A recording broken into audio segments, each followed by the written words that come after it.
To infinity easy learn 10ஆம் வகுப்பு இயற்கணிதம் அணிகள் பகுதியில் எடுத்துக்காட்டு 3.59 இந்த வீடியோவில் நம்ம பார்க்க போகிறோம். கொஸ்டின் என்ன அப்படின்னா, எடுத்துக்காட்டு 3.59 ரெண்டு அணிகள் கொடுத்துருக்காங்க, அது ரெண்டும் சமம்னு சொல்கிறாங்க.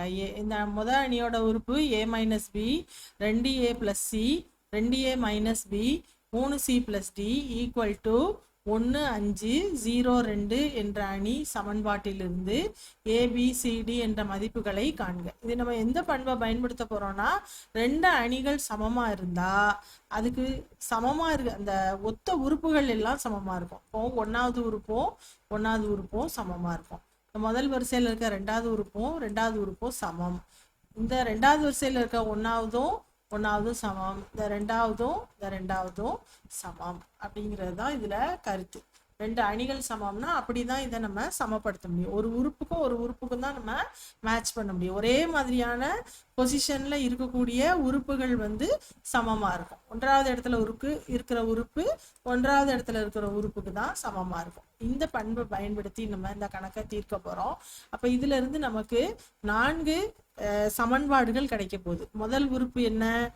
a minus b. இது எதுக்கு சமமா இருக்கும்? இதே மாதிரி வலது பக்கம் இருக்கிற அணியில யாரு இருக்கா? 1. அப்ப a minus b equal to 1. இது ஒன்றாவது சமன்பாடு. அடுத்தது ரெண்டாவது இடத்துல யாரு இருக்கா? 2a minus b. 2a minus B இடத்துல இந்த பக்கம் யார் இருக்கா? 0. இது ரெண்டாவது சமன்பாடு. அடுத்தது மூன்றாவது சமன்பாடு எழுதுவோம். மூன்றாவது சமன்பாடு என்ன? 2a plus C equal to அதுக்கு நேரா யார் இருக்கா? 5. அப்ப இது மூன்றாவது சமன்பாடு. அடுத்தது 3c plus D equal to 2. இது நான்காவது சமன்பாடு. இப்போ 4 சமன்பாடுகள் நமக்கு கிடைச்சிருக்கு. இப்போ இதுல இருந்து நம்ம இந்த 4 சமன்பாட்டை தீர்வு கண்டுபிடிச்சி ஏபிசிடி அப்படின்னு 4 தெரியாத விஷயம் இருக்கு இல்லையா, அதுக்கு நம்ம கையில 4 சமன்பாடு இருக்கு. எத்தனை விஷயம் நம்ம கண்டுபிடிக்க போறோமோ அத்தனை சமன்பாடு நம்ம கையில இருந்ததுன்னா ஒரு செட் ஆஃப் தீர்வு நம்ம கண்டுபிடிக்கலாம் அப்படின்னு ஏற்கனவே சமன்பாடுகள் படிக்கும்போது நம்ம பார்த்துருக்கோம். இப்போ சமன்பாடுகளை தீர்க்கிறதுக்கு பார்ப்போம். இந்த ஒன்னாவது சமன்பாடு a minus b equal to 1, ரெண்டாவது சமன்பாடு 2a minus b equal to 0 அப்படின்னு இருக்கு. இப்போ இந்த ரெண்டு சமன்பாட்டையும் நம்ம ஒன்று கீழே ஒன்று எழுதி தீர்க்க முடியுமான்னு பார்ப்போம். a மைனஸ் பி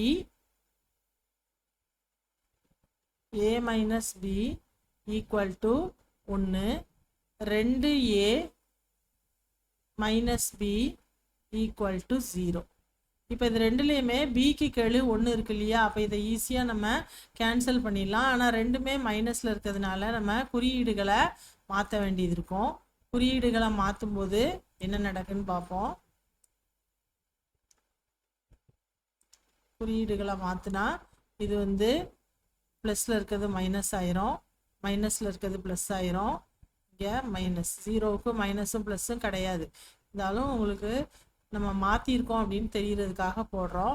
அப்போ இந்த ப்ளஸ் பியும் மைனஸ் பியும் கழிஞ்சு 0 ஆயிரும். இங்கே a மைனஸ் 2a மைனஸ் ஏ. ஏன் மைனஸ் ஏன்னு சொல்கிறோன்னா 2 பெரிய நம்பர், அது மைனஸில் இருக்கனால minus A equal to 1 minus 0 1. அப்போ a ஈக்குவல் டு மைனஸ் 1. முதல் தீர்வு நமக்கு கிடைச்சிட்டு. இதை பயன்படுத்தி நம்ம ரெண்டாவது ஆன்சர் கண்டுபிடிக்க போறோம். இப்போ a டு மைனஸ் 1 என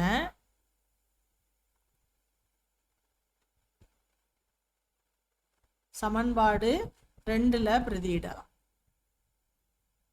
2ல் பிரதியிட என்ன கிடைக்கும்? 2aங்கிறது 2 into minus 1 minus b equal to 0. அப்போ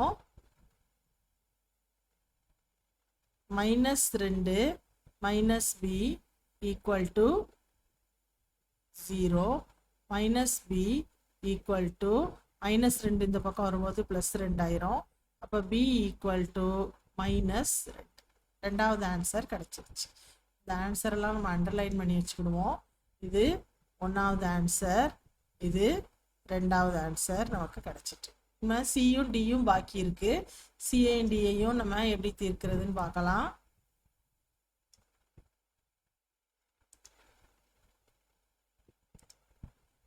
சி இருக்கிற சமன்பாடு எடுத்து பயன்படுத்தணும். இதில் நாலாவது சமன்பாடு பார்த்தீங்கன்னா சியும் டியும் ரெண்டுமே தெரியாது. ஆனால் மூணாவது சமன்பாட்டில் ஏயும் சியும் இருக்குது. அதில் நமக்கு ஏ ஏற்கனவே தெரியும். சியை வந்து நம்ம அதை பயன்படுத்தி கண்டுபிடிச்சிடலாம். அப்போ நம்ம இதில் என்ன எழுதணும்? ஏ ஈக்குவல் டு -1 என எதில் போய் பிரதியிடணும்? 3இல் பிரதியிட.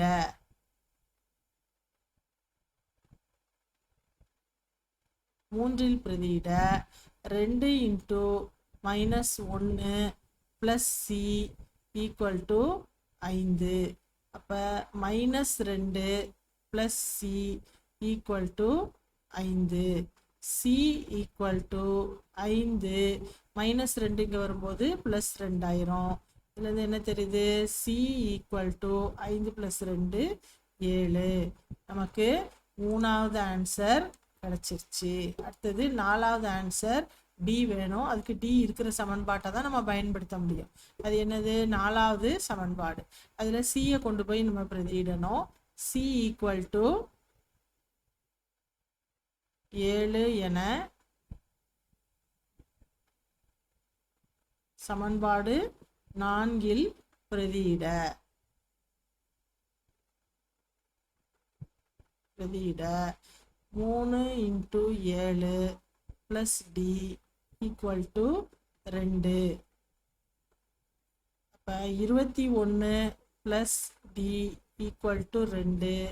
d = 2 - 21 = -19. இப்போ நாலாவது ஆன்சரும் நமக்கு கிடைச்சிருச்சு. d = -19.